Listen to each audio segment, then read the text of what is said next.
Oi, gente! Estou relendo um livro que eu gostei muito na época que eu li, era adolescente. O Cortiço, de Aloísio Azevedo. Eu acho que é da fase do realismo, se eu não me engano.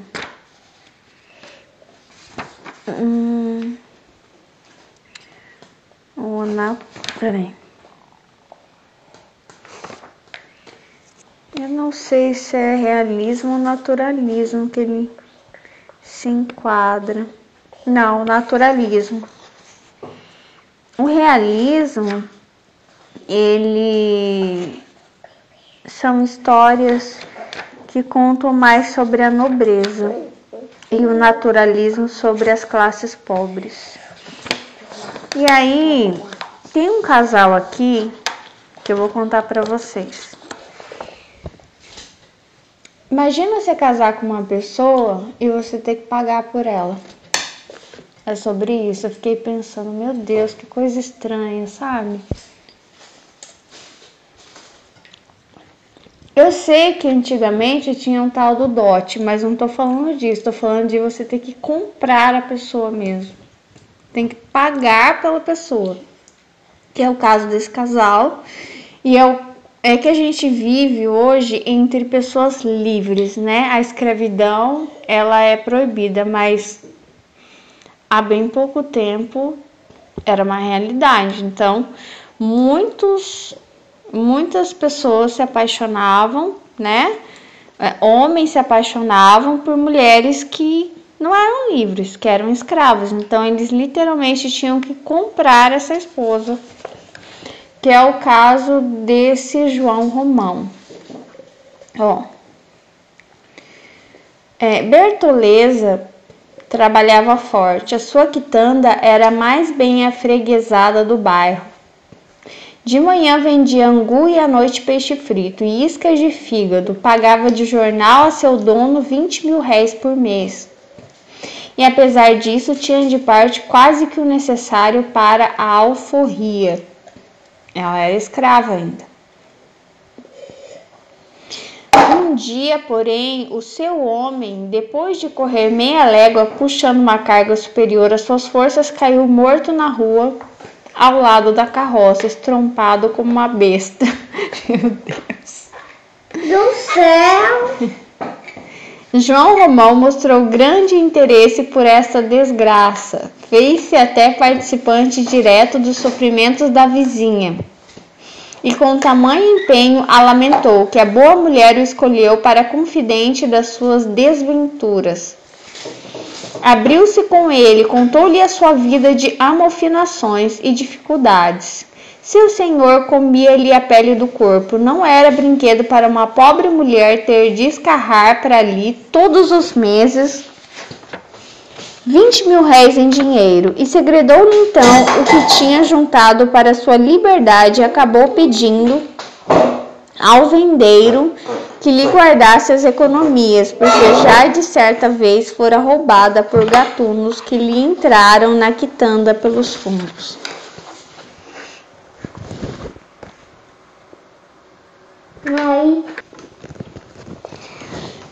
Ele vendia alguma coisa, ele era proprietário de uma venda. E os dois trabalhavam demais. Enfim, ele se enamora da viúva, né? Que é escrava ainda, que não é livre.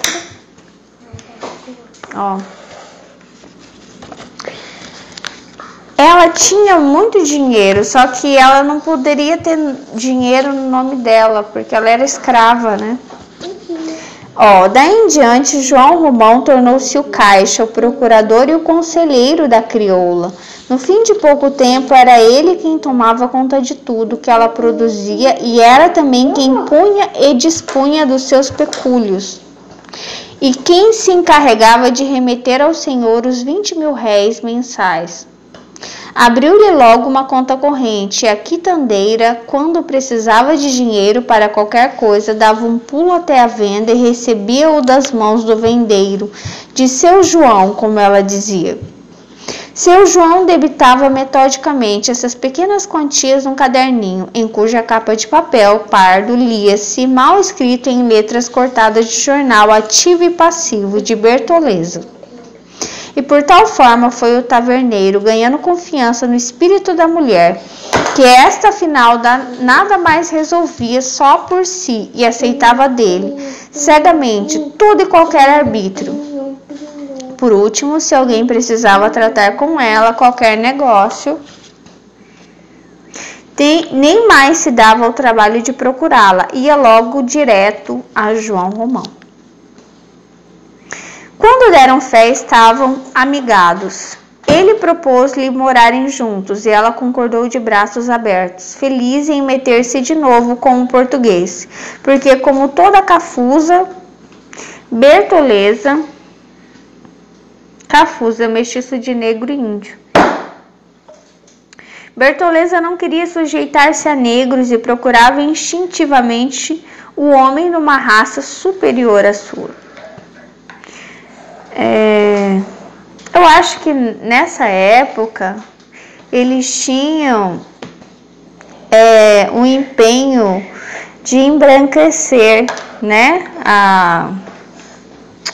o povo, né, embranquecer. Eles tinham esse intuito, né. Tem várias obras de artes que remetem a isso, a intenção de embranquecer a sociedade, acreditando, né, que a raça branca era superior, enfim, tinha tudo isso. João Romão comprou então, com as economias da amiga, alguns palmos de terreno ao lado esquerdo da venda e levantou uma casinha de 2 portas, dividida ao meio, paralelamente à rua, sendo a parte da frente destinada à quitanda e a do fundo para um dormitório que se arranjou com os cacarecos de Bertoleza. Havia além da cama uma cômoda de jacarandá muito velha com maçanetas de metal amarelo já mareadas, um oratório cheio de santos e forrado de papel de cor, um baú grande de couro cru tacheado, 2 banquinhos de pau feitos de uma só peça e um formidável cabide de pregar na parede com a sua competente coberta de retalhos de chita. O vendeiro nunca tivera tanta mobília. Agora, disse ele à crioula, as coisas vão correr melhor para você. Você vai ficar forra, liberta, forreada. Eu entro com o que falta. Nesse dia, ele saiu muito à rua e uma semana depois apareceu com uma folha de papel toda escrita, que leu em voz alta à companheira. Você agora não tem mais senhor, declarou em seguida a leitura, que ela ouviu entre lágrimas agradecidas. Agora está livre. Doravante, o que você fizer é só seu e mais de seus filhos se os tiver.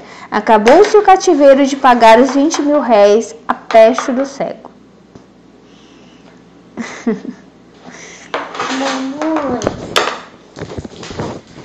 Bem, esse é o comentário de hoje do Cortiço de Aloísio Azevedo.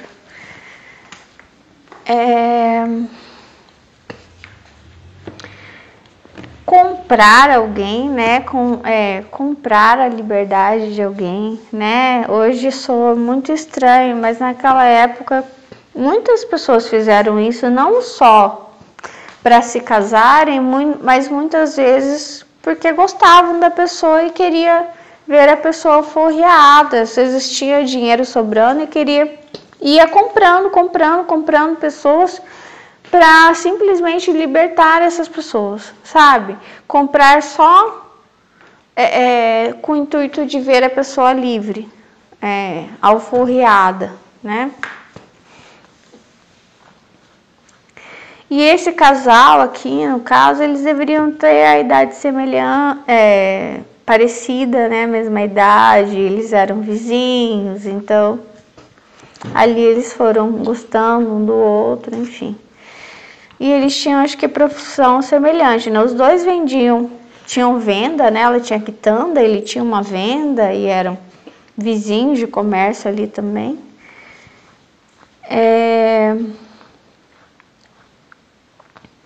Só que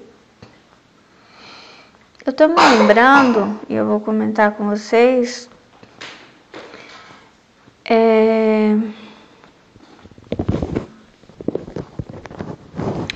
nem sempre isso é tão bom para ambas as partes e tão bonito, né? Por exemplo, os casamentos antigamente,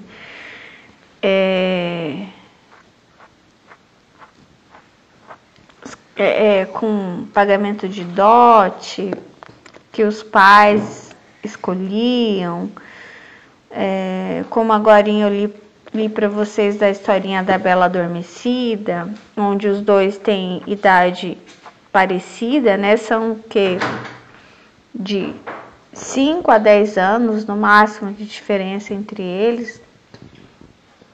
Antigamente não era assim, grandes diferenças de idade, muitas vezes contra a vontade de pelo menos um dos dois, né?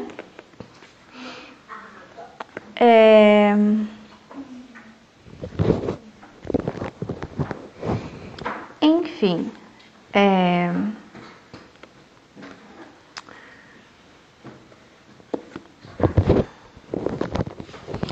eu não sei até que ponto o casamento arranjado sem consentimento de pelo menos uma das partes, como que se assemelhe a uma compra, né? Diferente desse casal em que os dois se escolheram e ele iria comprar a liberdade dela, mas porque já os dois, um gostava do outro. Como a falta de consentimento, mesmo dentro do casamento, não se equipara a uma prostituição, né?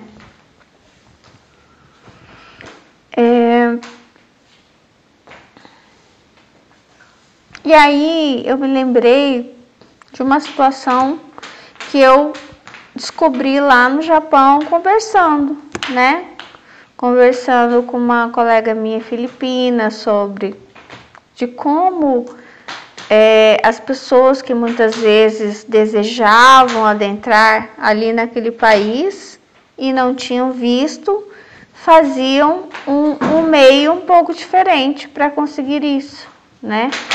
Que é através de casamentos arranjados, né? Na qual não sei se havia um valor, alguma coisa estipulada, mas que não tinha o consentimento, né? Com grande diferença de idade entre o japonês e no caso, a filipina, mas também tinha outras, com tailandesas também, né? O japonês, tem muitos japoneses que ficam solteiros, com idade avançada já. E aí, pelo que ela me contou, eles trocavam cartas, né? Isso era bastante comum. Se trocavam cartas, em algum momento ela foi para o Japão, né? Mas pelo que ela me contou, ela não gostava dele. Era um casamento arranjado com o intuito dela ajudar a família dela, que ficaria nas Filipinas. Uma família extremamente pobre, né? Então ela morava com o marido e com a sogra, porque assim, lá no Japão, né, o filho mais velho geralmente mora com a mãe e a esposa, e enquanto eles não têm filhos, eles ainda coabitam, mesmo assim em quartos separados. Depois que eu acho que ela já tinha uma menina, né? Ela não gostava dele, ela gostava de uma outra pessoa da mesma nacionalidade dela, ela gostava de um filipino, que ela me disse que ela era apaixonada por um filipino da mesma idade dela, mas ela era casada com esse japonês. que ela casou para ela poder ter um visto, para ela poder ter um trabalho, para ela poder mandar dinheiro para a família dela. E que se assemelha a um processo, né, de venda de consentimento, de prostituição, mas é um processo mais, que eu diria, suave, né, mas que gera sofrimento, sensação de falta de dignidade